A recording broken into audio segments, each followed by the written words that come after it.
Many terrifying animals live deep beyond the waves, like this vampire squid living 3,000 feet below the surface in almost complete darkness. This animal has a cloak, like a vampire's. That's why it's called the vampire squid. Deep down at the bottom, it can't use ink to defend itself. So this animal has developed an unusual tactic. It glows slightly to scare away predators. If this tactic fails, the vampire squid can turn its body inside out, revealing tiny spikes.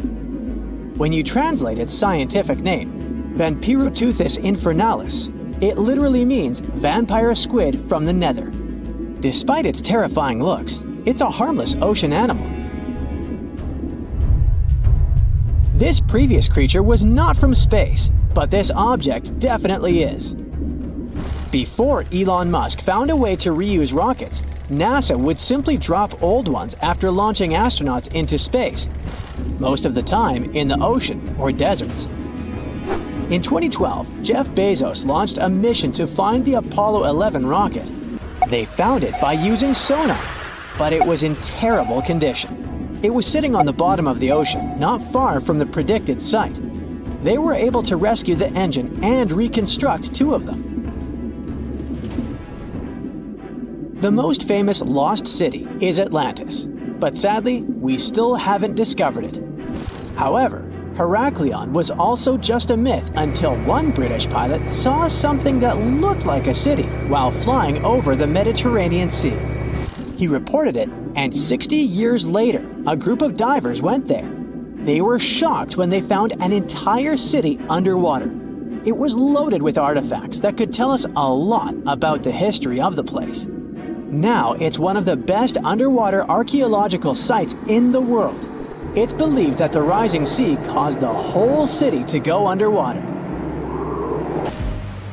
The Titanic sank in 1912. The wreck was claimed to be officially discovered 74 years later.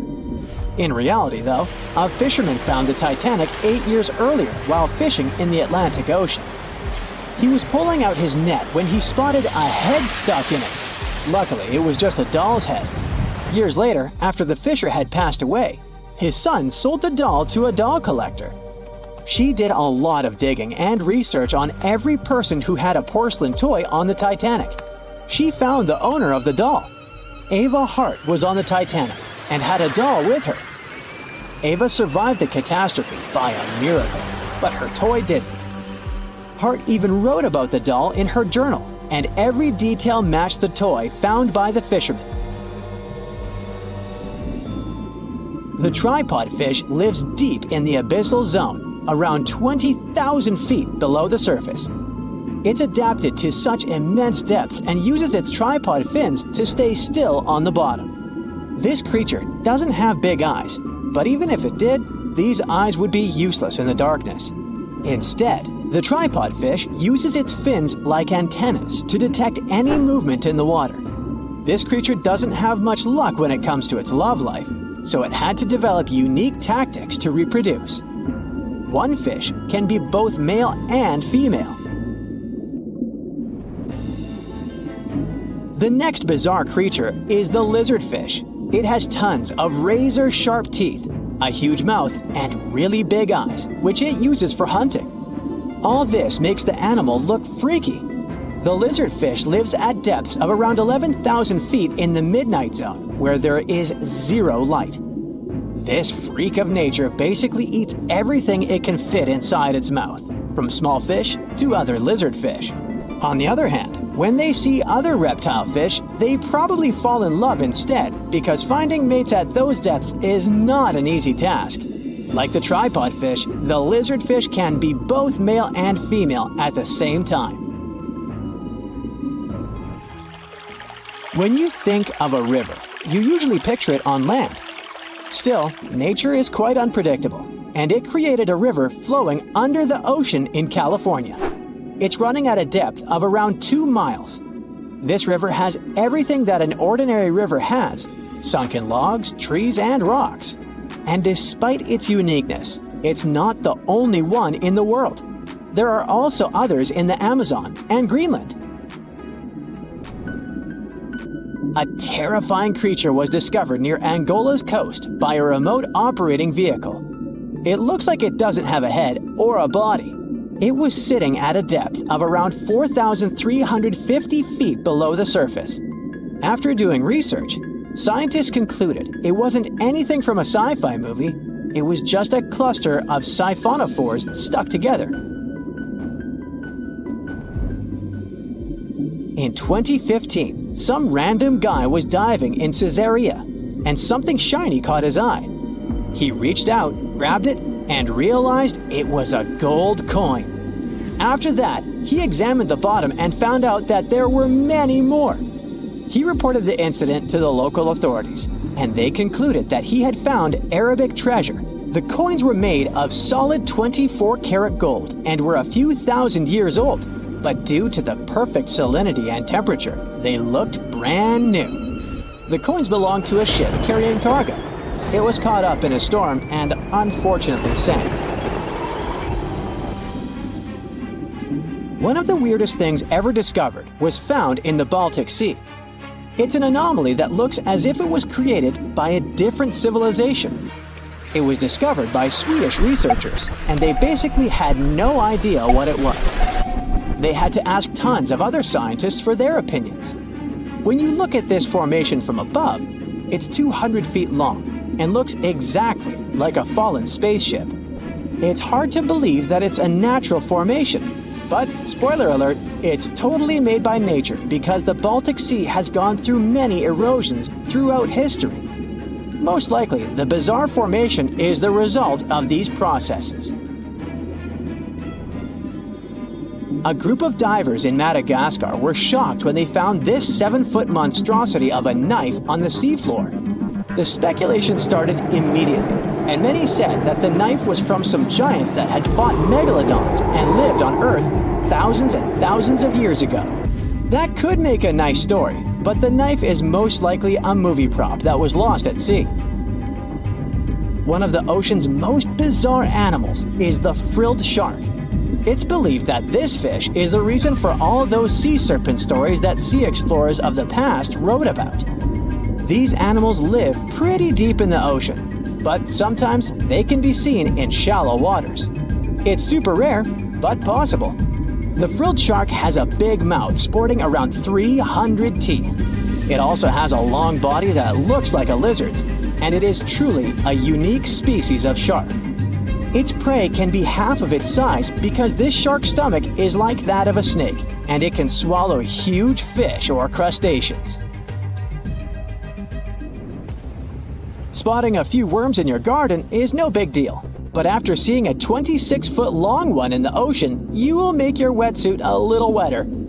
This worm is super rare, and it's completely harmless to humans. It's actually not a giant worm. It's a cluster of zooids that are stuck together in a worm-shaped formation. They usually only eat plankton, bacteria, and other tiny things that can be found in the ocean. Probably the scariest thing in the ocean that is 100% real is the magna pinna, which can be found at crazy depths of 20,000 feet below the surface. This monster looks like an underwater Slender Man, but it's just a squid with really long tentacles that can reach a terrifying size of 8 feet. This guy has only been seen a few times, and basically, we don't know much about this creature so far. A remote survey vehicle, Oceanic Explorer, found this mysterious golden orb in the Gulf of Alaska, about 2 miles deep underwater. No one can say what this thing is. It's a strange object, just 4 inches wide, and it was firmly stuck to some rock. When you touch it, it's smooth, soft, feels like flesh. You can even see a hole in it, as if something escaped from there. But what? Divers brought the mysterious orb to the lab from the Pacific Ocean. They felt like in the beginning of a horror movie, almost as if you poked this thing, something would jump at you. This could happen if they had found it sooner. The hole in that orb means something alive tried to get inside or break out from inside, which is why scientists assume that this is an egg. We might have discovered a new species, or a new life stage of some species we already know. Some species do lay their eggs on the ocean floor, like squids. Although, if that's the case, then these animals might be gigantic, because that egg is huge. But maybe it's not an egg. Maybe it's a sponge. They found this thing surrounded by white coral, where sponges usually vibe. Just months before this discovery, scientists found more than 5,000 new marine species in a tiny space between Hawaii and Mexico. The Gulf of Alaska is home to 52 more species, with tons yet to be identified. So maybe it's just one of those sponges we haven't discovered yet. Or it might be a coral, or something entirely different. The only thing scientists know for sure is that the thing is a living organism. They're planning to move the orb to a more advanced lab to conduct DNA testing and reveal more about it. And it's not our first horrifying discovery from the oceans. In 2013, 2 rare locomotives were discovered under 90 feet of water off the coast of New Jersey. Scientists think that both of them were lost in the 1850s. For something that's been underwater for 160 years, they're in very good shape, even with layers of rust and barnacles. You can even see their smokestacks, and they sit upright, as if ready to pull into a station any minute now. They're not sure where these locomotives came from. There's no historical record of them being built or lost, which makes their discovery even more mysterious. They have strangely rare steam engines, both about 15 tons, lying 5 miles off Long Branch. The engine models were already outdated even back when these trains were made. They were small and powerful, but were only produced for a short time. Perhaps they were on a journey from Boston to the mid-Atlantic. Then a storm struck. It caused them to either fall off a barge or to be deliberately pushed off to save the ship. Scientists want to restore the locomotive to learn more about them. And this isn't the only gift to the seas humans left behind. Jeff Bezos, founder of Amazon, has found the Apollo 11 F-1 rocket engines in the ocean. During the 1969 Apollo 11 mission, the Saturn V rocket used 5 powerful F-1 engines in its first stage. Each of them produced 1.5 million pounds of thrust. They burned 6,000 pounds of fuel per second, 1.5 million times that of a regular car. These engines burned for a few minutes before falling back into the Atlantic Ocean. Jeff Bezos got inspired by this story and began the search for those engines about a year ago. The team used an advanced deep-sea sonar. They finally found the engines 14,000 feet below the ocean surface. Scientists aren't sure what the conditions of the engines will be. They did have a super-fast impact with the ocean after all, and then laying over 40 years in salt water. But they were built from very tough materials, so hopefully we'll be able to study them.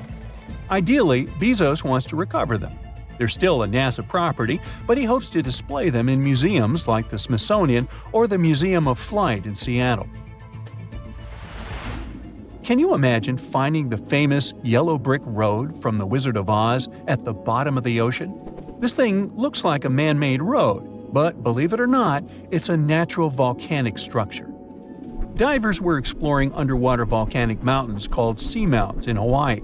They wanted to investigate a split in the Seamount Trail. They live-streamed their journey and suddenly stumbled upon something fascinating, a pattern of cracks in the seabed that looks like a brick road. They used a robotic arm to pick up the rocks. The rocks had distinct rectangular blocks separated by straight lines and right angles. Someone joked that it might be a road to Atlantis, and another called it a yellow brick road, hence the name.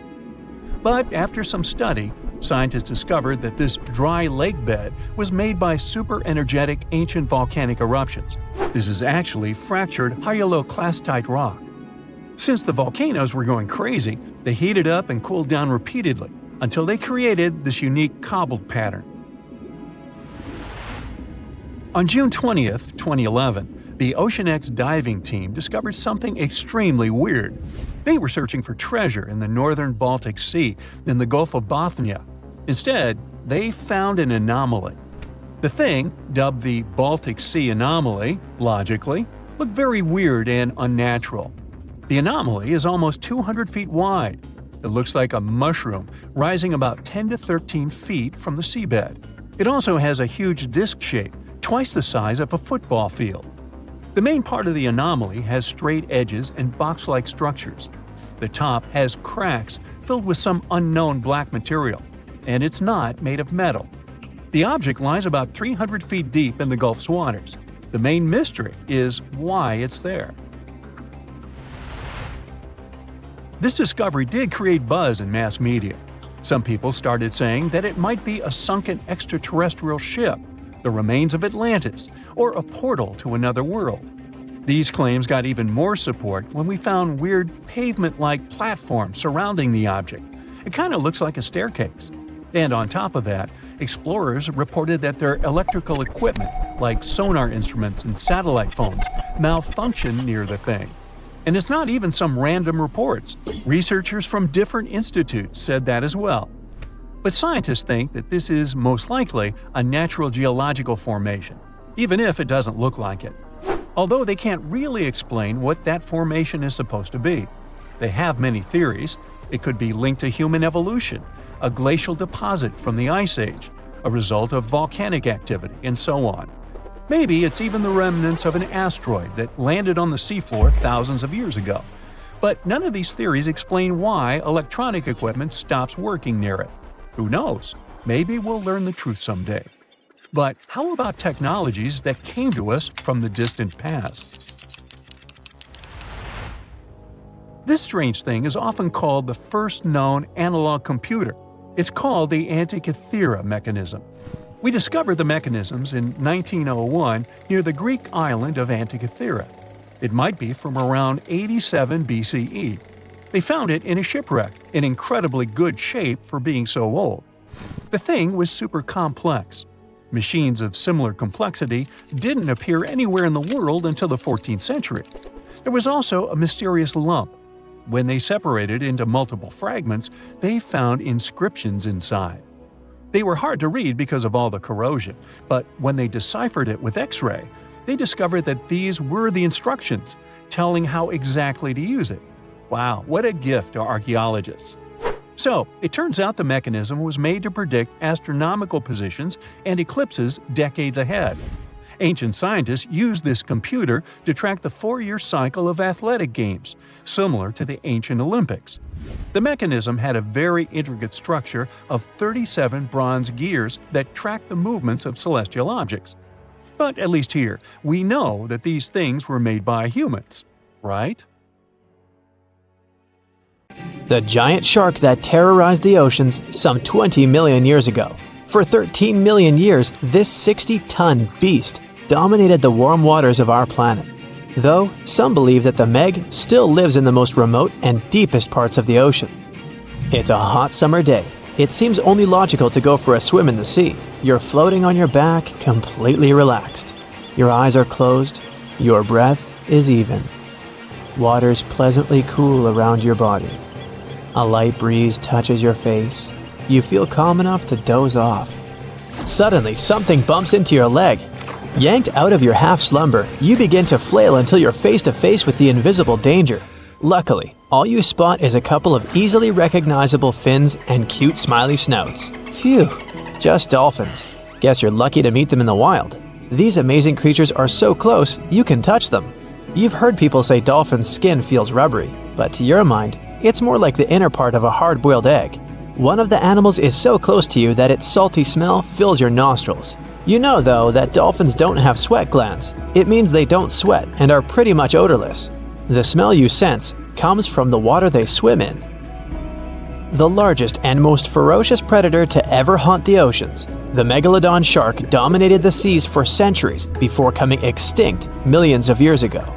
However, scientists managed to discover very few remnants of the giant shark. Everything we know about the great beast we've learned thanks to fossils of its giant teeth, which are just about the size of the average human hand. A megalodon skeleton has never been discovered. Shark skeletons are made mostly of cartilage, meaning that they decompose quickly. Luckily, sharks continuously shed and regrow teeth throughout their lives. One shark can go through 40,000 teeth in a single lifetime. Scientists have managed to study different types of shark species based on their teeth alone. The megalodon shark had around 276 teeth, When they fell out, those teeth landed in the seabed where they stayed for millions of years, fossilizing. Scientists found those teeth, and they're the only real record we have of the megalodon's existence. Megalodon teeth have been discovered all over the world. It means that unlike other marine animals of its time, the megalodon was intercontinental. Even today, most sharks and marine animals tend to stick to one sea or ocean. The megalodon shark swam freely around the world, moving between tropical and subtropical waters. Megalodon teeth have been found in every continent apart from the freezing cold waters of Antarctica. When a megalodon makes a starring appearance in a movie or TV show, it's portrayed to look like a giant version of a great white shark. Scientists previously believed that the megalodon and the great white shark both descended from one common ancestor. Still, it's not true. In fact, it's more likely that the megalodon was the arch-enemy of the great white shark's ancestor, the broad-toothed mako shark. That means Megalodon wouldn't have looked so similar to the great white after all. In reality, the Megalodon would have a shorter nose than the great white, along with longer pectoral fins to give the giant shark a stockier and more threatening build. They both had an excellent sense of smell though, so even in prehistoric times, it wasn't a good idea to go swimming with a chunk of raw meat in hand. And it certainly isn't safe now. Whether the Meg's hiding somewhere in the depths, which some still believe is true, or it's gone forever, younger cousins will still be there waiting. Also, both of them like to go after big marine mammals, so they would certainly have things to do together. That is, until the Meg got moody and accidentally ate its friend. You never know. These guys had a different hunting style. Great whites prefer to dive straight towards their prey and find its softest spot, like exposed legs or underbelly. Sometimes, an entire tooth would be found embedded in a bone of some bigger animal, such as a whale. Without the main parts they use for swimming, poor sea animals were then helpless and unable to escape. Yet whales were just a smaller part of Megalodon's diet. Seals, sea cows, squids, dolphins, other sharks. The good old Meg probably wouldn't say no to some random school of smaller fish swimming into its mouth either. Nothing better than a good snack after a big tasty dinner. Even those giant turtles weren't safe with their thick shells. The Meg probably took them as a dare challenge on a daily basis. Scientists have used computer simulations to try and work out the hunting style of the ancient shark. Using this technology, scientists have discovered that the Megalodon's attack style was very different from that of modern-day sharks. Modern sharks dive straight for their prey's most vulnerable spot, for example, the soft underbelly of a seal. The Megalodon's teeth were uniquely suited to biting through tougher areas of cartilage. So, evidence suggests that a Megalodon would first chew the tougher fins of their prey, rendering them unable to swim away before launching into their final attack. Some people believe that the Megalodon is still alive today, lurking at the depths of the ocean's waters. But it's unlikely to be true. Megalodons are a warm water species, which means they would be unable to survive in the cold waters of the deep ocean. Most of the Megalodon's potential prey live in shallower waters, meaning there would be very little for the Megalodon to eat at deep sea level. Simply put, if there was an animal as big as the Megalodon still living today, we would have spotted it by now. It is unlikely that you'll run into a Meg though. The sharks, like us, preferred warm coastal waters. Deep ocean living would be too cold for the beasts, and food would be scarce. Their entire bodies would also have to evolve to avoid being squished by the enormous water pressure down there. It's unlikely they're still around, but not impossible. Some good news if you do run into one is that the shark is pretty unlikely to eat you. You are way too small a meal for the Megalodon, even if you have a couple of friends with you. This guy eats whales that are over 50 feet long. If you're having a beach party though, it's a different story. In a beach full of swimmers, the shark very well might creep up, scooping several humans into its giant mouth without even chewing. The fearsome name Megalodon comes from two Greek words, megas, meaning big, and odont, meaning tooth. Combined, they mean big tooth, and it certainly lives up to its name. Just one of its chompers is the same size as a human head. It had 276 humongous teeth in total, across 5 terrifying rows. In all of history, only a couple of saber-toothed cats and the T-Rex had consistently bigger teeth. Now that's a showdown I'd like to watch. The megalodon vanished millions of years ago, leaving only huge teeth to be found by modern archaeologists. They literally disappeared with very few traces left. Scientists believe that over time, deep sea levels dropped and the ocean's temperature went down rapidly. Over a third of all marine life was wiped out as the oceans cooled and the number of animals at the bottom of the food chain plummeted. This had a catastrophic effect on the hungry predators at the top. Sorry guys. It became way too cold for these sun-loving sharks too, which made it difficult for them to reproduce since they gave birth in warm waters. The megalodon is usually described as a sort of great white shark, but this is just a common myth. In fact, the ancestors of today's great white existed at the same time as the meg, but they weren't best buddies and were even in competition with each other. The great white shark was a better hunter using its smaller size and agility to snap up the meg's prey quickly. They were also known to eat meg pups, who were only half their size. This didn't exactly help the whole extinction thing. While a great white was no match for an adult meg in a head-to-head fight, they sure weren't scared of stealing their food. This only left the bigger fish and whales for the meg, but its food supplies began to run out as whales swam to the cooler new seas. The whales adapted to prefer the colder temperatures, leaving our friend the meg behind. The megalodons either starved or were frozen into extinction by the Ice Age. Rather than a great white, the megalodon is more like a modern bull shark. It had a short snout, a flat lower jaw, and huge pectoral fins to support its massive weight and size. As scary as they are, these sharks were actually caring family guys. Several megalodon nursery areas have been discovered in Florida, Maryland, and Panama. They gave birth to their young in shallow water environments. We know this from discovering loads of tiny megalodon teeth found in these areas. I wonder if they had nannies too. A wanderer walking through a desert feels the scorching sun like never before. You can see him from afar thanks to his shining clothes. His long hoodie is covered with foil. It reflects sunlight and protects him from heat. The ground is so hot that shoe soles can melt on it. That's why the wanderer's boots are covered with heat-resistant material. A cloudless sky, barren land, and heat. But the wanderer is not in the desert. He's walking on the ocean's bottom. He doesn't know why this happened, but all the oceans on Earth dried up. It happened almost instantly, and even the greatest minds in the world don't know why. The wanderer knows only one thing. When it happened, his family was on the other side of the ocean. For several months, he's been traveling across this lifeless land, and he won't stop until he finds his family. The landscape around is spectacular. People have finally found out the secrets of the ocean depths. The seabed consists of huge mountain ranges and volcanoes. They fell asleep forever after the water had disappeared. Also, there are huge trenches leading to the unexplored depths of the planet. People had to build bridges to get over these enormous cracks in the ground. But most of the ocean floor is flat plains, boundless, lifeless, merciless.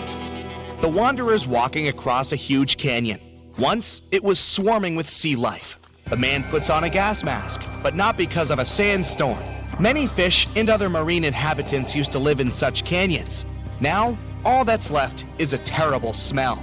The wanderer passes by huge skeletons of whales. Among them, he notices dirty tents. People are hiding there from heat. The temperature in the area is much higher than in the Sahara Desert. One of the main functions of the ocean was to distribute heat all over the planet. The sun emits heat and radiation. The ocean absorbed this energy. Lots of currents were warm, and they carried this warmth around the world. The water got heated at the equator, then it evaporated and turned into clouds. When warm air rose, it pulled along colder air from below. This allowed the energy to be evenly distributed. In simple words, the ocean cooled hot places and brought warmth to cold ones. Now there's none of this. Every day the sun burns the equator and dries up the rest of the planet. The wanderer doesn't come close to the tents. He is carrying the most valuable treasure in the world and doesn't want people to notice him. The inhabitants of Earth are just trying to survive, and many have forgotten about such a thing as morality. Fortunately, the wanderer still remembers. The thoughts of the family help him remain a good person. Sometimes it complicates his life. Like now, for example. In the distance, he sees a young girl. She doesn't look well. There's no one around, and the Wanderer decides to help her. Out of his backpack, he pulls a thing worth more than all the gold on the planet, a bottle of water. The girl takes a few sips, but instead of thanking the Wanderer, she starts screaming. It's a trap. Her accomplices appear from different sides. Looters. They're gonna take everything. The Wanderer runs away. He hasn't eaten for several days, and his strength is leaving him. He won't be able to keep going much longer. The marauders are closing in on him. The Wanderer throws the bottle aside. His pursuers rush to the water like crazy. They forget about the man and fight one another for the bottle. The chances of the Wanderer's survival have greatly decreased. He could make this bottle last at least several days. Plus, he's also lost a lot of fluid because of running. In the beginning, there was no panic because of a lack of water. The ocean dried up, but its waters were salty anyway. People still had seas, lakes, and rivers. But the problem was that the ocean was feeding them. When the ocean water evaporated, it formed clouds. These clouds moved all over the world and enriched lakes and rivers with rain. Now, there are almost no clouds. The sun started heating Earth much more. Lakes and seas dried up alarmingly quickly. At that moment, real chaos began. The sun is going down on the horizon. Sunset is near. It's not so hot anymore. The exhausted Wanderer continues walking. In the distance, he notices something that makes him stop, take out a small shovel, and start digging quickly. There's no shelter around, just a flat plain. The Wanderer speeds up, otherwise it might be too late. The pit is finally ready. The man jumps down and covers his head with a cloak.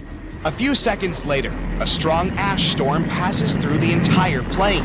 The smallest particles of ash can penetrate through clothes and get into the lungs. The wind is so strong that it can knock anyone down. When the oceans dried up, the sun began to burn the surface of the planet. This led to massive forest fires. The flames destroyed almost all the trees. Huge clouds of carbon dioxide and ash formed.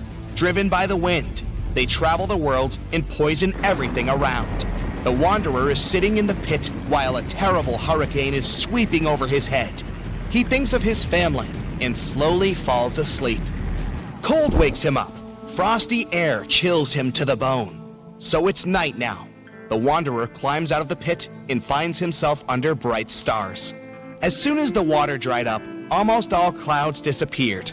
Factories stopped working. Cars no longer emitted carbon dioxide. Thanks to this, comets and the most distant stars can be seen in the sky.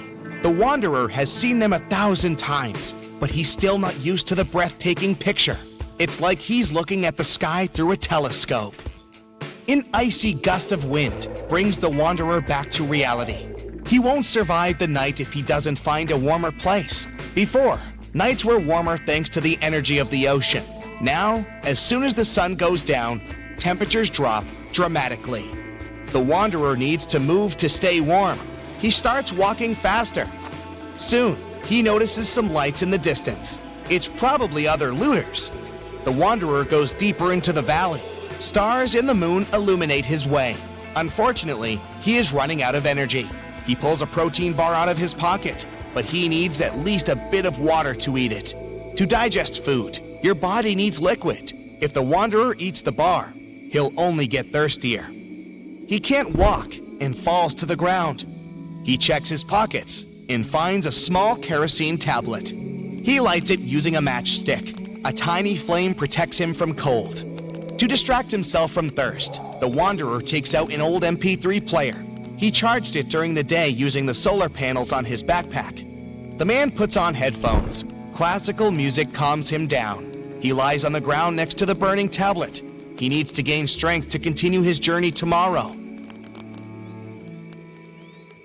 It's morning. In an hour, the sun will start burning the ground again. It's crucial to find water while he still has some time left. The Wanderer inspects the territory and notices a spot where the ground is darker. In his previous life, the Wanderer worked as a surveyor.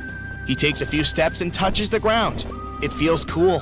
There's an underground spring here. He begins to dig. The ground is getting wet. Water starts seeping out of the soil. The Wanderer fills his empty bottles. Things don't look that bad anymore. It's getting a bit more difficult to breathe with each new day. In the past, phytoplankton and algae produced up to 70% of all the oxygen on the planet, but not anymore. Several days have passed. The wanderer runs out of water and food again. Fortunately, not for long. He's now walking among huge sunken ships. He sees modern aircraft carriers, liners, and even ancient pirate boats. In the distance, he spots huge mountains. The tops of these rocks are what used to be called the shore. The ocean floor is ending. The thoughts about reuniting with his family give him more strength. The man reaches the top and finds himself in the middle of a ruined city. It's empty. Where have all the people gone? Where is my family now? The wanderer asks himself. The man walks through the abandoned streets and meets an old man. He says that almost all the people who used to live here left the city and went to Antarctica. The wanderer has a new goal. He's going to get to the icy mainland no matter what. He will find his family.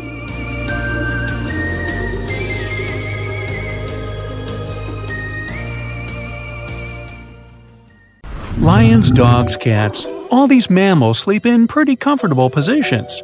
But not whales. They look like giant floating loaves of bread, which is a scene one diver accidentally came across in the Caribbean Sea. 6 whales were just standing upright with their tails pointed down at a depth of about 65 feet below the surface. Scientists discovered that when sperm whales take a nap, they stay in this position for 10 to 15 minutes. They don't move or breathe. But these creatures spend only 7% of their time asleep, far less than other mammals. Usually, they either rest peacefully in the water or relax, slowly swimming next to other marine animals. When they're moving and sleeping at the same time, they're actually taking a nap. These animals can't go too deep and need to stay close to the surface. Great white sharks sleep and hunt at greater depths, which means one less thing to worry about when taking a quick nap. Plus, it gets pretty cold the deeper you go, and whales need warmer environments that can help them maintain the temperature of their large bodies. When alone, dolphins enter a stage of deep sleep. It usually happens at night and lasts for only a few hours at a time.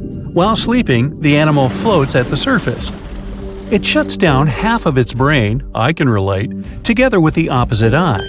The other half is at a low alert level, awake and ready to react if some unwanted visitor comes closer. The part of the brain that is awake also sends signals when it's time to go up to the surface to take a breath of fresh air. Marine mammals have the blowhole. That's a flap of skin they can open and close whenever they want. People breathe automatically.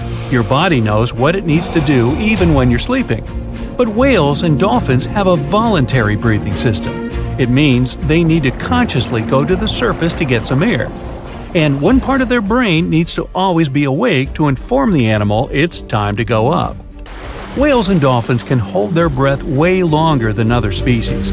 They also have a higher tolerance for carbon dioxide and can take in more air. Their red blood cells store more oxygen too.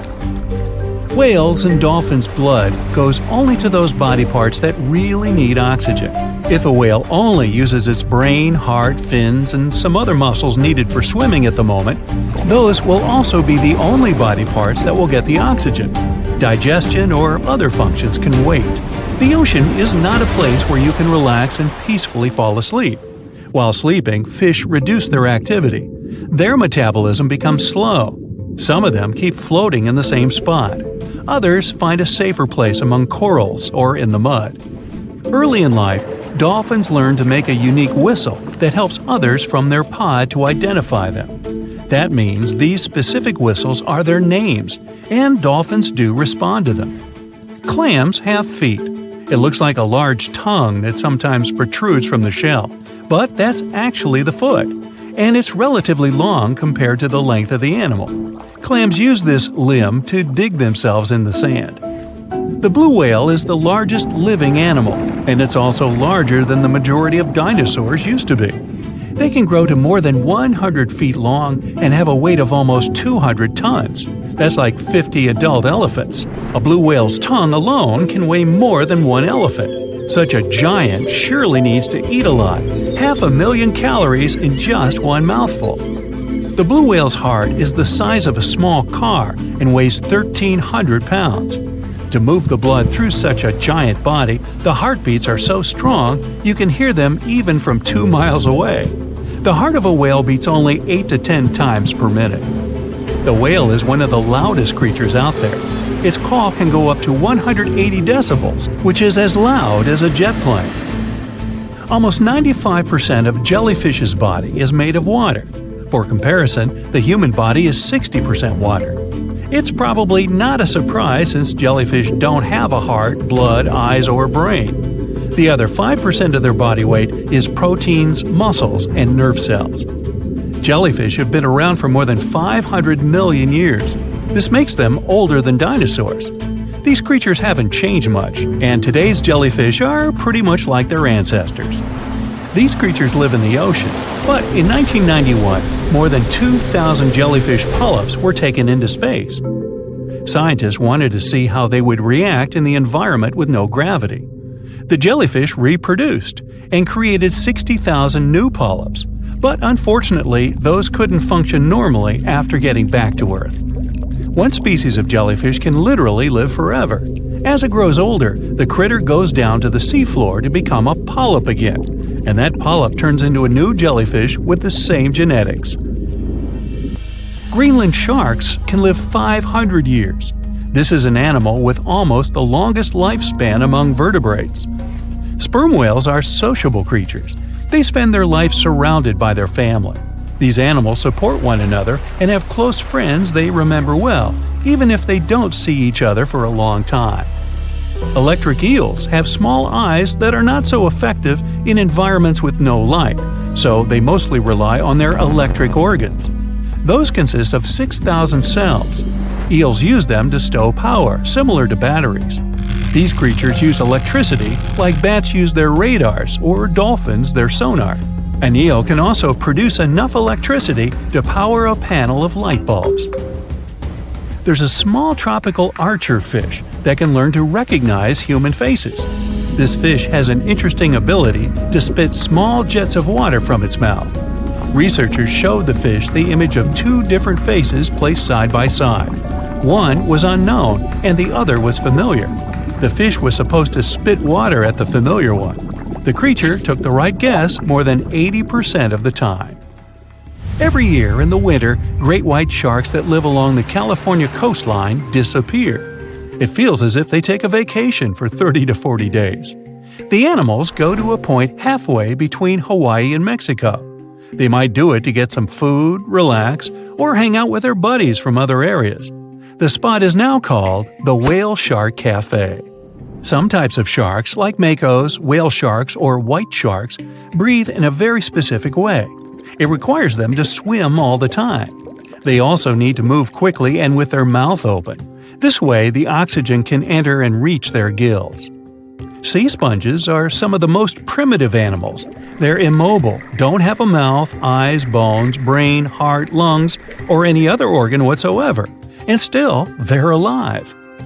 There's such a thing as a sea unicorn. That's an animal called the narwhal. Its horn is actually a tooth that can grow up to 10 feet long. Manatees, also known as sea cows, are distant relatives of elephants. Their weight can go up to 1,000 pounds. These creatures are vegetarian and need to eat around 10% of their total weight on a daily basis. That's lots of sea salad. In some cases, manatees share space with alligators, but they get along pretty well. You can even find a photo from Florida where an alligator rides a manatee's back. Frogfish have special fins that help these creatures walk along the sand. They're very useful in shallow waters. A ghost pipefish is hard to see, but once you spot it, you're bound to get really surprised. Its head makes up over 40% of its body. Crabs don't feel like wasting time on such formalities as putting foods in their mouth. That's why they taste it with their feet, which is where their taste buds are. Marine iguanas are the only lizards on our planet that like spending time in the ocean, even though they mainly live on land. They're herbivores that feed in shallow waters and swim like snakes. Iguanas use their long claws to hold on to the bottom when they need to graze. Green turtles can cross over 1,400 miles when migrating. They try to find the perfect spot to lay their eggs. Penguins sort of fly when they're underwater, reaching a speed of 25 miles per hour. More than 5 million years ago, I've heard, I wasn't around then, deep sea worms and humans had a common ancestor. So we still share 70% of our genes with these creatures, and with sea stars, squid, and octopuses. The ocean covers over 70% of our planet, and over 80% of it is unexplored. More than 1 million species live there. But there are not only animals, 3 million shipwrecks are lying all over the ocean floor, hiding mysterious stories. Many of them are yet to be discovered.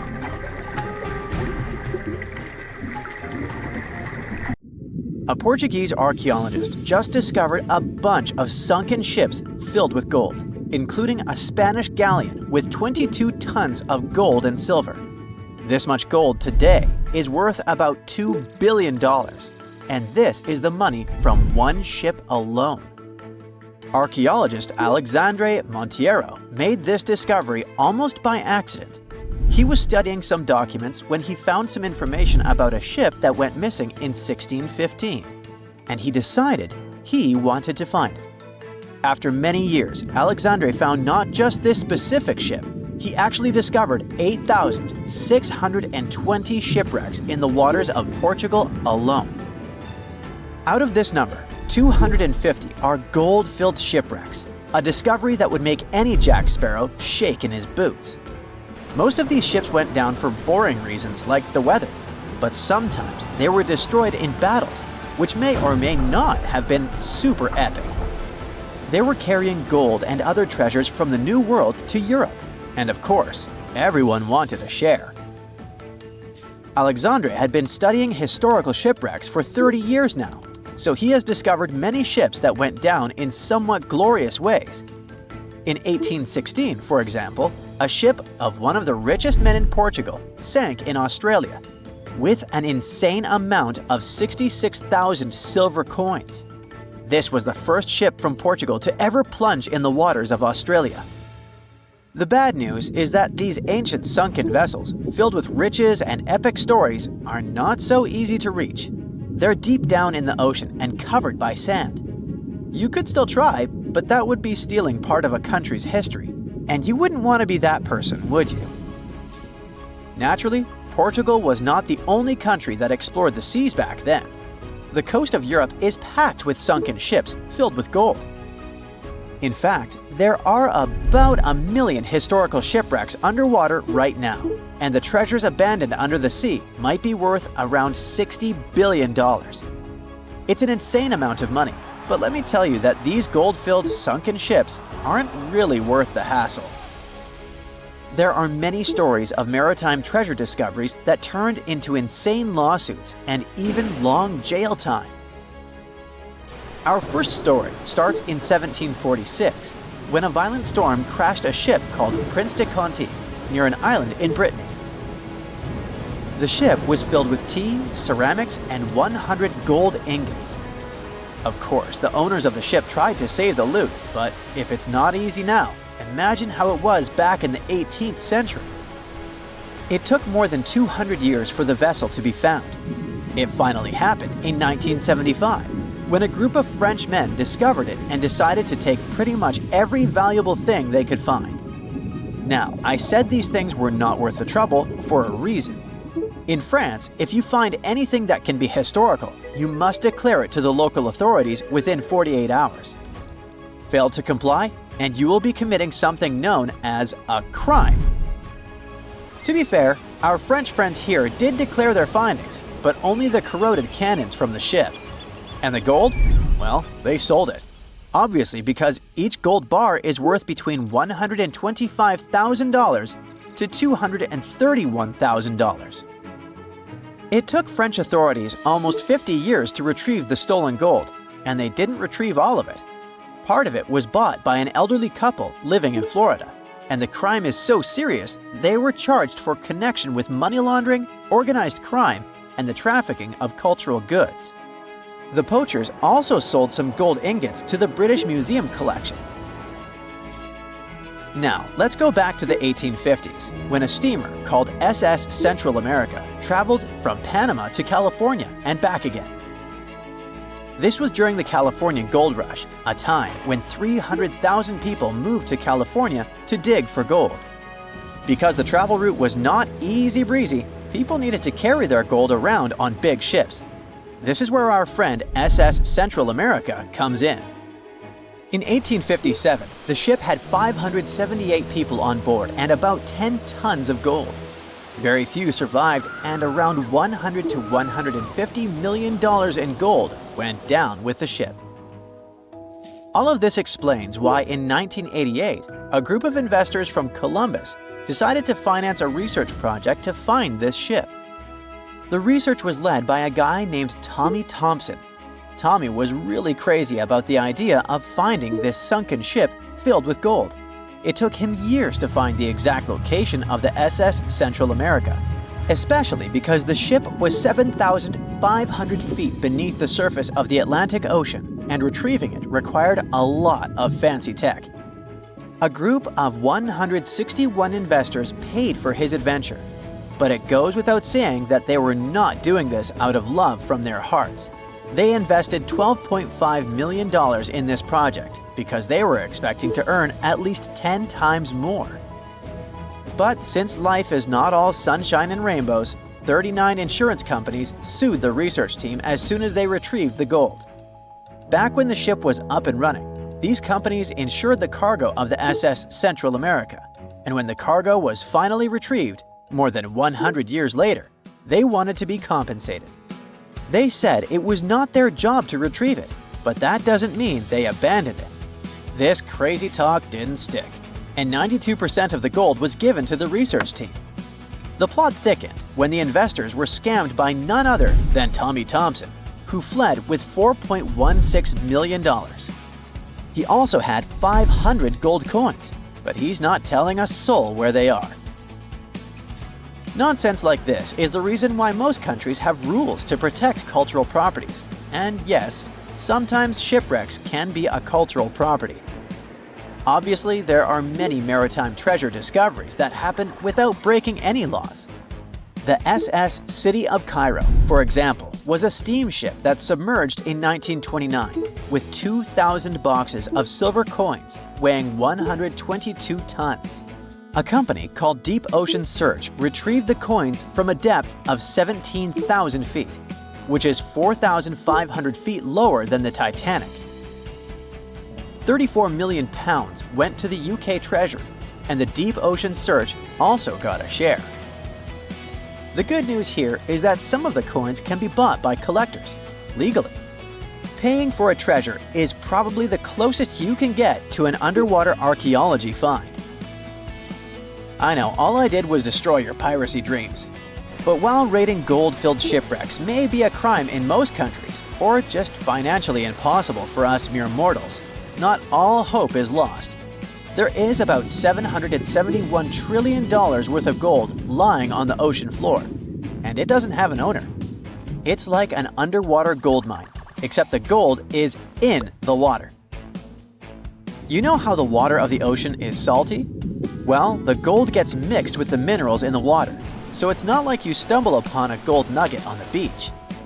Each liter of ocean water has 13 billionths of a gram of gold, and it's very difficult to extract such tiny particles of gold from the water. But that doesn't mean people haven't tried, and, of course, there's been a scam here too. In the 1890s, a guy claimed he had invented a thing that would suck gold from the seawater. When he got enough money, he fled the country with the cash. If you really want to get some gold, you could try to extract it from the Earth's core, which has 1.6 quadrillion tons of gold. There's 16 times more gold in the Earth's core than what humans have mined in the whole of history. No hoax involved here, because nobody has dared to go down there yet. With archaeologists discovering gold-filled sunken ships out and about, maybe we can make our own maritime treasure discoveries, or at least save enough money to buy some silver coins. Well, here you are. You're getting into your submarine, feeling a bit anxious. You're going to descend hundreds of feet underwater to explore the ocean floor. So many things can go wrong. Technical issues, insane water pressure, dangerous marine monsters, mysterious eerie sounds. Wait, what? Eerie sounds so deep underwater? Yep, a strange humming noise is coming from the ocean depths. What makes it even creepier is that it only appears during dusk and dawn. This noise might act as a dinner bell, since it's likely to have a connection to massive groups of sea creatures moving up and down through the water to feed. But so far, it's just a theory. Using highly sensitive underwater microphones, researchers recorded a mysterious low-frequency hum at depths of 660 to 3,300 feet. The sound wasn't very loud, just 3 to 6 decibels above the usual ocean background noise. For comparison, when someone is whispering in a quiet library, the sound reaches 30 decibels. The underwater noise also had a puzzling or humming quality. The weirdest thing? Despite their efforts, the researchers couldn't pinpoint a single species responsible for the sound. The noise originates in a region known as the twilight zone of the ocean. This region is dark and doesn't have many nutrients, with no sunlight for photosynthesis. Life here relies on organic debris falling from above, such as deceased organisms or waste material. At the same time, while it may sound barren, the twilight zone is far from empty. A 2015 study estimated that up to 90% of the world's fish could live in this zone, including many undiscovered species. Now, back to the mysterious noise. The researchers believe the sound may be linked to the vertical migration of small marine creatures like fish, shrimp, and squid. These animals move upward toward the surface at sunset to feed on plankton and nutrients, using darkness to avoid predators. At sunrise, they return to the depths to hide. This migration, which is one of the largest animal movements on Earth, involves billions of organisms and occurs daily. Scientists suspect that the strange hum might occur during this migration, as a way for the creatures to communicate or coordinate their movements. It might also serve as a signal to indicate when it's safe for a group to go to the surface and feed. If some animals indeed use the hum to communicate, it could help us understand deep-sea life better. The Twilight Zone has always been considered a quiet environment, but such a discovery hints at complex social behaviors and interactions among its inhabitants. But it's not only the ocean that produces bizarre sounds. Earth is humming non-stop too. Unfortunately, you can't hear this soundtrack. This hum isn't from earthquakes. It's produced by subtle ongoing vibrations in the planet's crust. They're too faint for us to feel and can only be detectable with special equipment. Scientists have long known about this phenomenon called free oscillation and have recorded this persistent hum. Earthquakes are the most noticeable ground movements. According to the U.S. Geological Survey, Earth experiences about 500,000 earthquakes every year. Of those, only 100,000 are strong enough to be felt, and around 100 cause noticeable damage. But in the quieter moments between earthquakes, the planet is still constantly vibrating with smaller, unnoticeable movements. Unlike the sudden jolts of earthquakes, this hum is steady and uniform, and it's a byproduct of microseismic activity. Seismometers, tools used to record ground vibrations, can detect this sound anywhere on land. For years, researchers have been debating the origins of this hum.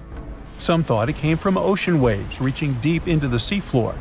Others believed it was caused by colliding waves on the ocean's surface.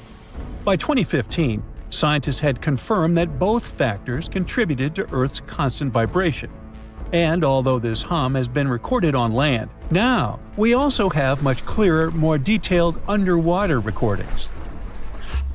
To study the hum, researchers used spherical seismometers on the seafloor in the Indian Ocean near an island east of Madagascar.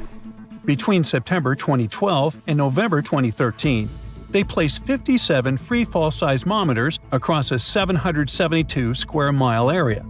These devices are designed to sink into the ocean floor and record even the faintest vibrations. Over the course of the 11-month study, the team filtered out noise from ocean waves and seafloor currents. They got clear, consistent signals of Earth's hum. with peaks at frequencies between 2.9 and 4.5 MHz, far below the range of human hearing, which starts at 20 Hz. The discovery of Earth's hum from the ocean floor is more than just a scientific curiosity. It gives researchers a new way to study how energy moves through the planet's crust and mantle. In any case, the world around us is filled with weird sounds that sometimes remain unexplained.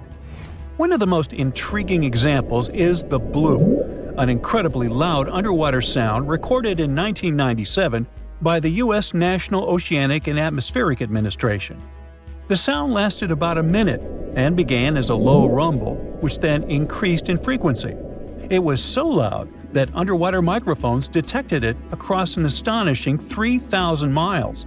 Initially, some experts thought it was the call of a massive unknown sea creature. However, NOAA later determined that the source likely had been the calving of icebergs, when giant pieces of Antarctic glaciers had been breaking off and crashing into the sea. The sound, known as Julia, a strange cooing noise, could have been produced by an iceberg scraping along the ocean floor. Another sound, dubbed train, due to its resemblance to the sound of train wheels on a track, likely originated in Antarctica's Ross Sea. Then there is upsweep, a recurring seasonal scratchy noise detected in the Pacific Ocean since 1991. Despite years of research, its exact cause remains unclear. The underwater world also has bizarre sounds that can be described as choirs of fish. Scientists studying marine life off the coast of Port Hedland in Western Australia discovered that many fish species sing in synchronized choruses at dawn and dusk, much like birds. Over 18 months, researchers recorded tons of sounds, including foghorn-like calls from black jewelfish and rhythmic ba-ba-ba sounds from batfish. These fish songs, which often involve repetitive calls that overlap in large groups, are especially important for breeding, feeding, and territorial behavior. Deeper in the ocean, NOAA researchers also explored the sounds of the Challenger Deep, the deepest part of the Mariana Trench. They used a titanium-encased microphone that managed to survive the crushing pressure, over 1,000 times the atmospheric pressure at sea level. Over 23 days, the recorder captured loads of noises, from the haunting songs of whales to the rumble of distant earthquakes. Now, we've already figured out that the ocean is filled with strange sounds, but you can also hear weird noises above ground. One of the most puzzling is the hum, a low-pitched noise reported by people in specific areas, such as Taos, New Mexico, or Bristol, England. The sound is often described as a faint engine-like drone, and its source remains a mystery. Some researchers think it might be a psychological phenomenon, where people focus on subtle background sounds they might otherwise ignore. In any case, no definitive answer has been found yet. Geological formations can sing too. Utah's Rainbow Bridge, a massive 300-foot-high sandstone arch, vibrates like a guitar string when exposed to sounds, distant earthquakes, or waves near Lake Powell. Scientists have studied its frequencies to understand how such vibrations could affect the bridge's stability over time. Interestingly, visitors to the Rainbow Bridge have reported hearing faint humming sounds too. The skies also have their own eerie noises. For centuries, people in polar regions have described faint sizzling, popping, and cracking sounds, accompanying auroras. A Finnish researcher made the first known recordings of these sounds and traced their origin to electrical discharges in the lower atmosphere, about 230 feet above the ground. These charges, caused by magnetic storms fueling auroras, produce faint sounds during calm and clear nights. Other natural phenomena, such as icebergs grinding against the seafloor or volcanic activity on the ocean floor, produce groans, rumbles, and crackling sounds that scientists study to learn about glacial movements and underwater geological activity. I myself produce many unusual sounds and rumbles, but, that's a subject for another video, or my next annual review. Consider Lake Enigma. What a fitting name! It's already strange enough because it's not even supposed to exist. But now, we stumbled upon actual life deep beneath it. and this just might help NASA in their search for life in outer space. The lake lies deep in the icy heart of Antarctica, so it's not really a water pool like we're used to, more like a lake-like block of ice, or so we thought. Just recently, Italian scientists discovered a secret that had been buried for ages, an actual body of water, and in this water, life is thriving. Various microorganisms, and even some weird little hunters. Which is super weird, since Enigma sits in a remote and harsh corner of our planet, the northern Victoria Land in Antarctica. The entire South Pole is cold, but in this place, temperatures can plummet to a horrifying minus 41 degrees Fahrenheit, though on average it's around 7. Chilly. Like we said, this lake shouldn't even be there at all. Antarctica is technically the largest desert on Earth, even though it's covered in snow, because it's super dry. There are 0 rains, truly little snowfall, and the sun barely evaporates anything. And even if there is some water, the insane winds make sure to dry everything out super quickly. Putting on our thinking caps, this lake should lose an unimaginable 7 million cubic feet of water every year. Yet, the water remains. Why? No one knows. Scientists say there could be something deep underground that refills it constantly. They just have no idea what that might be. Maybe deep underground rivers, melting ice, or something else entirely. But hence the name, the Enigma Lake. The block of ice, we mentioned, is permanent and super thick, at least 36 feet of it, and that's higher than a 3-story building. So researchers decided to check out if there's anything beneath it. They used a so-called ground-penetrating radar, a super smart echo detector for the ground. This radar sends invisible radio waves into the Earth. When they hit something underground, like rocks, water, or anything else, they bounce back to the device. By measuring how long it takes for the signal to return and how strong they are, we can determine the distance and what exactly the radar hit. That's how animals like bats, whales, and dolphins can see underwater. And we humans stole this cool nature idea to research buried structures and hidden caves. Scientists used this device all over the Enigma surface. This way, they were able to create an entire map of this under-ice world beneath. The water itself wasn't surprising. It's the unique ecosystem in it that shocked them. Unfortunately, no secret monsters or extraterrestrial secrets this time. But there are microorganisms there that may not exist anywhere else on Earth. Somehow, these creatures have managed to survive in complete isolation and extreme cold. It's not that we don't know these microorganisms, we've met them before, just not exactly like this. There are a couple groups hanging out down there. The first one is Bacteroidota. They love breaking down complex molecules, especially in your stomach, and help digest tough plant fibers. They mostly hang out inside us, but in the outside world, we might occasionally find them in soils and oceans. Then Actinobacteriota, genius chemists among bacteria. They decompose organic materials and help the soil get healthier. They're also famous for producing antibiotics, so we owe a lot of our medicine to them. The third one is Pseudomonadota. These guys weren't a surprise. They're crazy adaptable. They can thrive pretty much anywhere, from soil to water to the human body. Some of them are good, helping plants grow and in nutrient cycles, but others can be opportunistic pathogens. Bad guys. But what is actually a surprise is that Lake Enigma has tons of passibacteria. They're ultra small even for microorganisms and can barely do anything themselves. So they prefer to live in symbiosis or be little parasites, relying on their hosts for nutrients and other necessities. All these little chompers might be ancient. They could be remnants of a time before the lake froze over completely, which is hundreds of thousands of years ago. It's simply weird to encounter these bacteria in the Enigma Lake, especially the little parasites. Passibacteria usually love low-oxygen environments, but this lake is very oxygen-rich, not even mentioning an almost 40 feet of ice above. So all this means that even though we know who these guys are, this specific species might be new to us. They could have evolved with some unique adaptations and abilities using the lake's unusual chemistry. They probably rely on a super simple and delicate food web.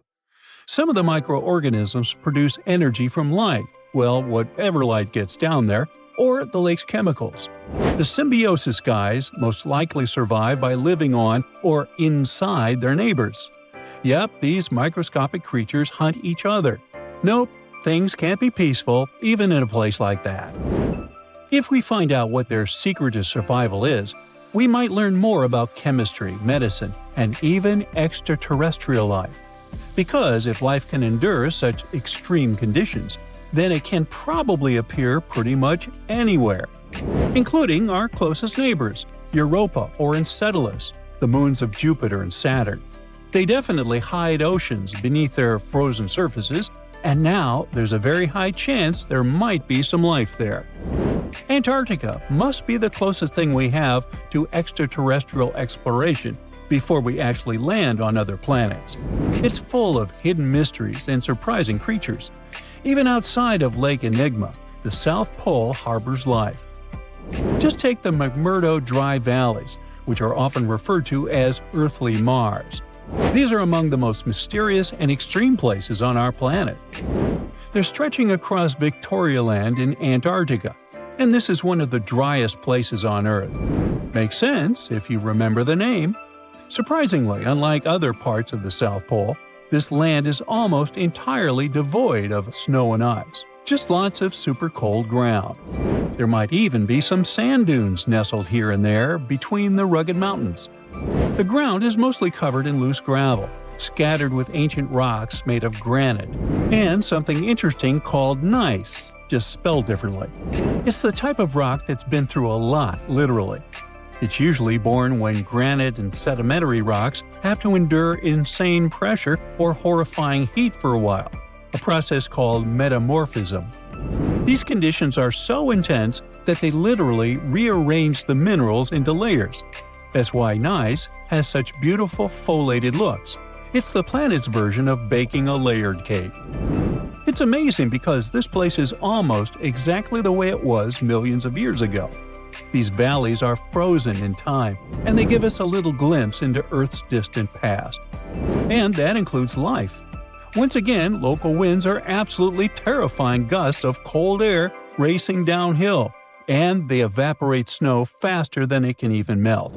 So, logically, you shouldn't find much water here, not even mentioning life.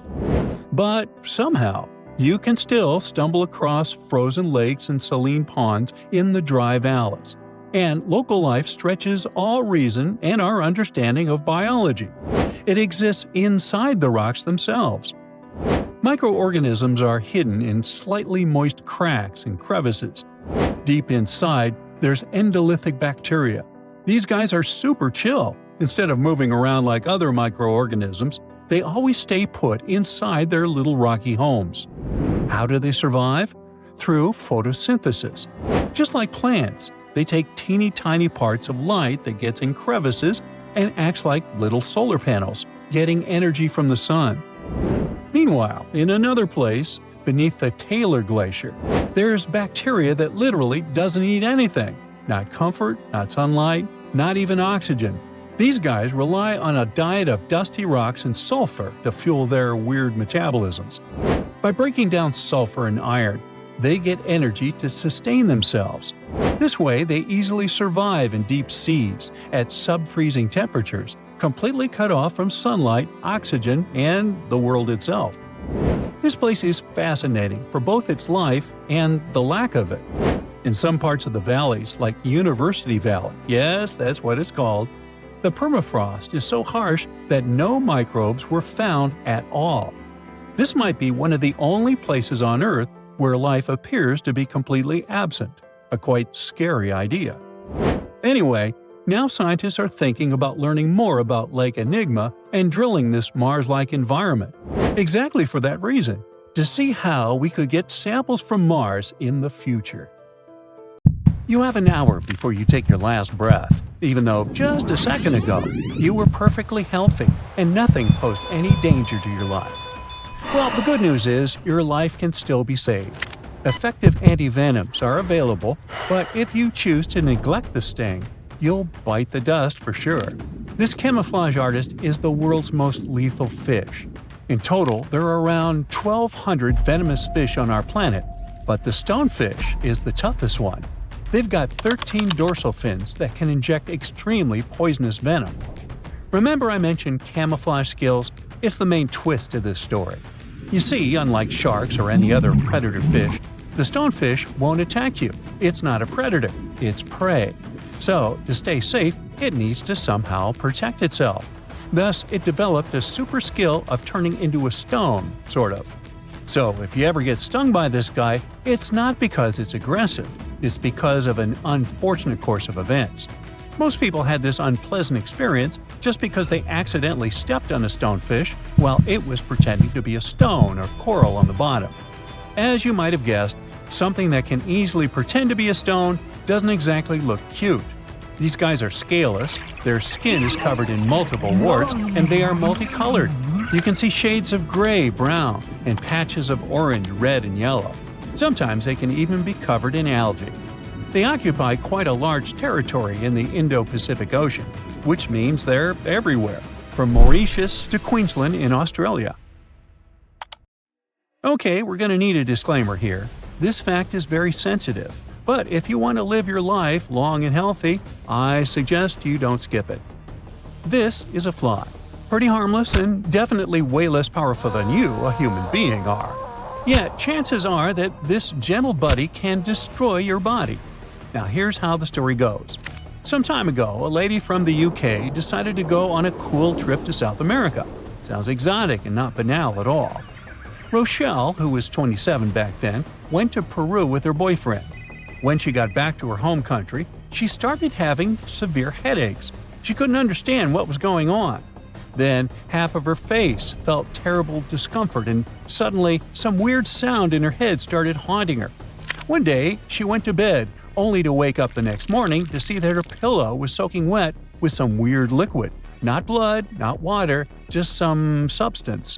She rushed to the hospital, where doctors said she had an ear infection. But when doctors looked closer, they saw a hole in her ear canal. It was around half an inch big, but it was swarming with maggots. Yeah, ooh.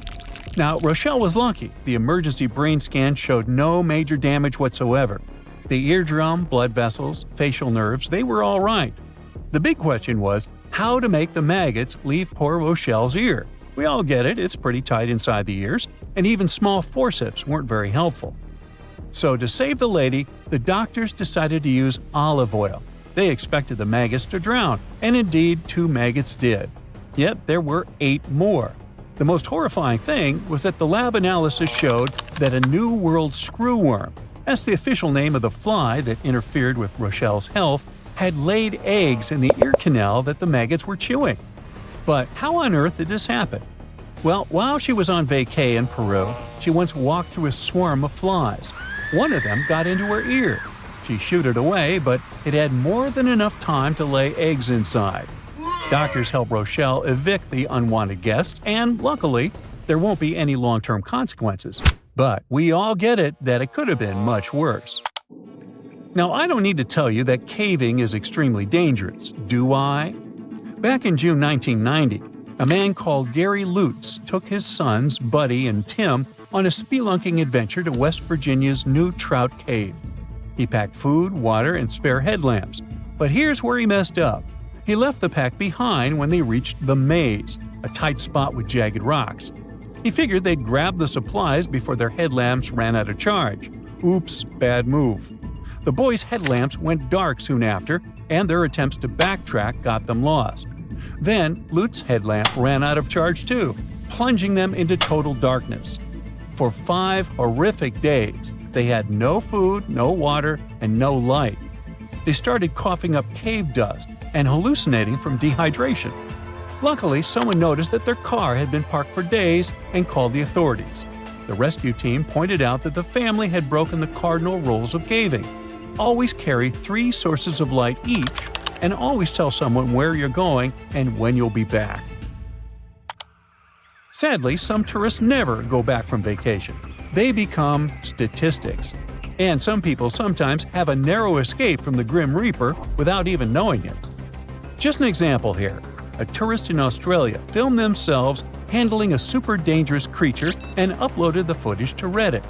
In the video, the tourist is holding a blue-ringed octopus, with Mandarin writing on the screen saying, "Such a beautiful octopus." After filming, they shake the octopus off their hand and luckily put it back into the water before it could sting them. The thing is, the blue-ringed octopus is one of the world's most dangerous marine animals. It packs enough venom to make 26 adults kick their buckets. The tourist had no clue how dangerous it was. People on Reddit were freaking out. One person commented, "Do they even know how lucky they are to be alive after doing something that monumentally stupid?" A woman from New Hampshire got some nasty burns after veering off the trail in Yellowstone National Park and falling into scalding water near the Old Faithful geyser. The 60-year-old, along with her husband and their dog, had left the safety of the boardwalk and was walking off the designated trail near Mallard Lake Trailhead when she broke through the thin crust over the water. She ended up with second- and third-degree burns on her lower leg. Luckily, her husband and the dog were fine, but the lady was rushed to a hospital for treatment.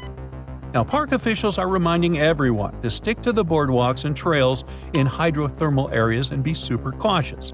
The ground there is fragile and thin, with scalding hot water just below the surface.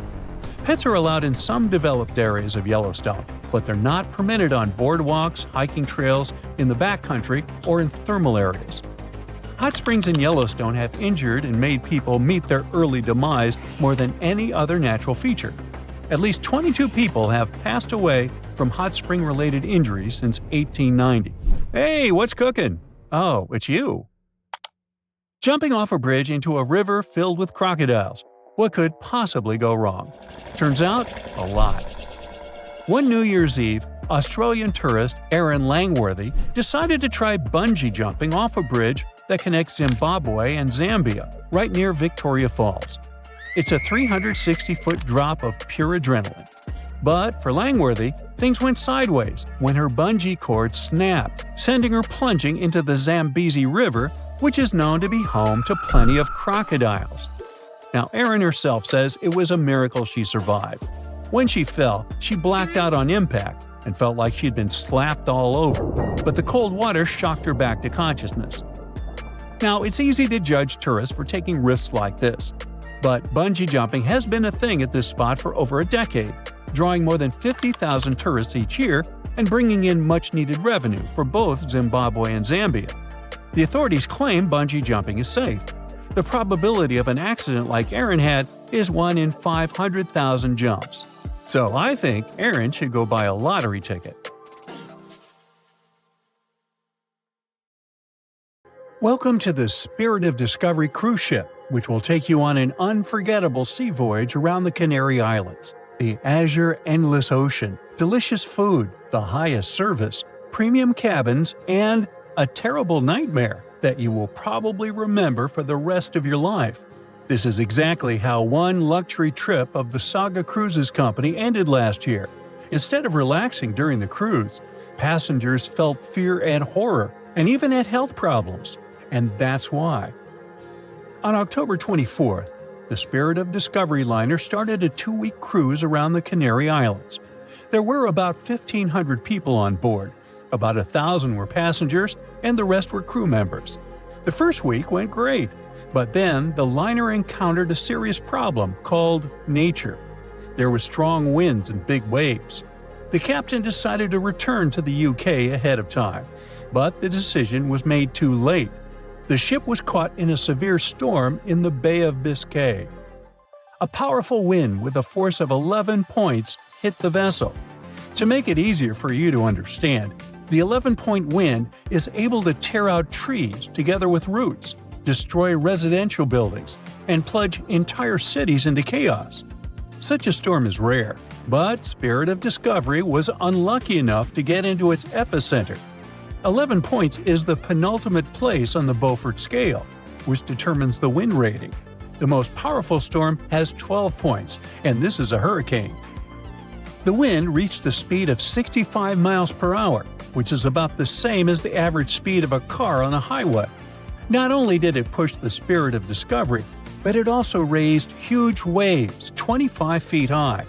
Just imagine a wall of water the height of a 3-story building collapsing on a lone ocean liner.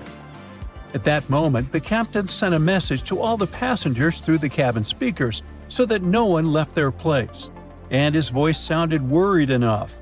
All the passengers had to lie down and hold on tight. According to the witnesses' words, the ship remained caught in the storm for about 15 hours. They held on with all their might so as not to crash into the walls and floor. All this time, tables were flying around the ship, dishes were breaking, furniture was moving all over the cabins. The waves smashed windows, partitions, and doors. Some people were knocked down because they couldn't hold on for so long. The storm hurled the passengers from ceiling to floor, from wall to wall. The ship's crew turned the dining room into a medical area to provide assistance to those who had been hurt. Despite the difficult and terrible conditions, the ship's team did a great job.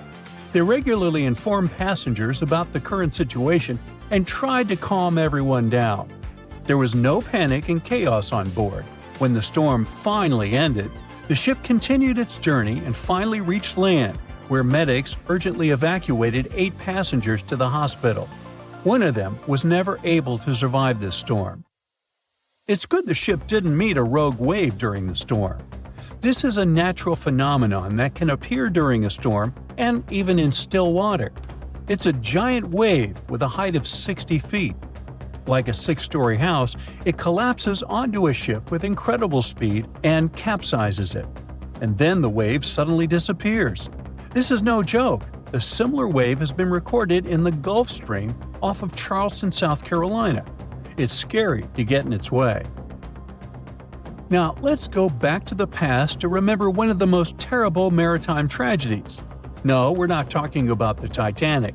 We'll talk about the Greek liner Laconia, which set sail from the English port of Southampton on December 19, 1963, with more than 600 people on board. However, just 3 days later, a terrible tragedy happened to the ship in the boundless waters of the Atlantic. At 11 p.m., in the barbershop hall, an electrical malfunction occurred. The problem led to a fire, which quickly spread to other rooms. The crew couldn't cope with it, since the fire was spreading too fast. The ship's team turned on the fire alarm, but there was no command to leave the vessel. Only 2 hours later, the captain ordered the passengers to evacuate. All this time, people were either relaxing in their cabins or enjoying a party in the ballroom. The crew was probably trying to put out the fire without causing panic. However, when the situation became critical, the evacuation began. People panicked and ran to the lifeboats, but many didn't manage to get inside. One of them was John Morris. He survived this catastrophe and shared his memories of how he put his family in a lifeboat while he stayed on board the ship. He didn't even have a life jacket. Since there was nowhere to go, the ship's crew opened a bar so that people could relax a little. However, at that moment, boilers began to explode inside the ship, and it became clear the vessel wouldn't stay afloat for too long. John Morris decided to jump into the water right in his tuxedo. As soon as he was overboard, he grabbed onto a piece of wooden deck cargo and swam as far away from the ship as he could. The giant liner could sink at any moment, and when such a huge object goes down to the seabed, it forms a water funnel that pulls along everything around. Rescuers arrived at the scene sometime later. Fortunately, John Morris's pregnant wife and young son were alive, but his mother-in-law unfortunately didn't survive the disaster, like many other people that day. Of course, after this incident, the Greek Ministry of Merchant Marine initiated a thorough investigation. For 2 years, they collected information from passengers and the captain, studied the technical characteristics of the ship, and eventually came to certain conclusions. According to them, the ship's crew gave the evacuation order too late. Not all passengers were able to get into lifeboats. But half of those boats remained on board because of the chaos that prevailed during the evacuation. Several officers of the liner were accused of negligence, but the captain and his first mate received the most criticism. As for John Morris, he stated that he felt himself under protection that day. Another unusual story happened on a cruise ship relatively recently. Spoiler alert, the ship didn't sink, there was no evacuation, and the weather was good. However, for many passengers, this journey became a real challenge. Imagine that you've been working for a long time and saving up money to go on your dream trip on the Celebrity Mercury cruise ship in the Caribbean. You arrive in South Carolina, from where the ship begins its journey. You get on board, looking forward to a week's rest. At first, everything is fine. People are having fun, chefs are cooking delicious dishes, and beautiful daytime landscapes turn into night parties. But then suddenly, many passengers start throwing up. Someone is in a hurry to go to the toilet, and someone stays and vomits right in the halls. The cruise turns into chaos. More and more people feel terrible because of unknown poisoning. You also visited the restaurant and eaten seafood, but fortunately, the disease has avoided you, which can't be said for more than 400 other passengers. Almost every 1 in 4 people on board face gastrointestinal problems. There were almost 2,000 people, and a quarter of them are in bad condition. Crew members do endless cleaning. They wash the deck, give people nausea pills, and ask them not to leave the cabin till the illness passes. The captain sends several samples ashore to determine what caused the poisoning. Unfortunately, the cruise is already ruined, and all the passengers have unpleasant memories. So the company organizing the trip issues certificates that can be used on future cruises. It's not the most pleasant experience, but it's still better than nothing. Now, imagine if, instead of just feeling sick, people got infected with some kind of bacterium that would turn them into zombies. It would be much more exciting and scary. Now, do you think you could survive on such a ship full of zombies? And how would you do that? Tell me about it in the comments.